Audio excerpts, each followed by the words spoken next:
Bitta Malibu mana. Uchtasini uribdimi aka?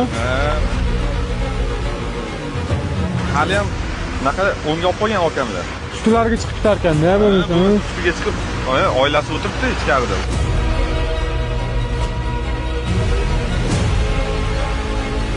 Bugungi kunda yurtimizda kuzatilayotgan yo'l transport hodisalarining ko'pchiligi yo'l harakati qoidalariga rioya qilmaslik, tezlikni oshirish va e'tiborsizlik sabab yuzaga kelmoqda. Bugun poytaxtimizning Olmazor tumanida ham xuddi shunday ko'ngilni xira qiluvchi yo'l transport hodisasi kuzatildi. Holatni borib o'rgangan soha mas'ullari bizga quyidagilarni ma'lum qildi.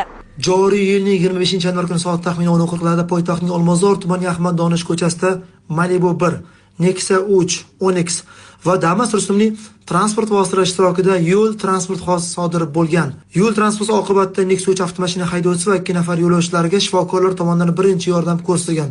Mazkur holat bo'yicha hozirgi vaqtda Toshkent shahar Ichki ishlar bosh boshqarmasi Tergov boshqarmasi tomonidan O'zbekiston Respublikasi Jinoyat kodeksining 266-moddasi 1-qismat jinoyat ishi qo'zg'atilib, dastlab tergov harakatlari olib borilmoqda.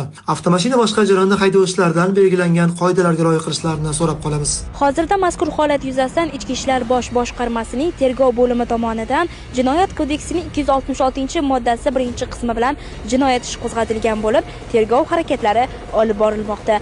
Bu kun Go'zal Shodiyeva, Sardorbek Yo'ldoshev, Toshkent.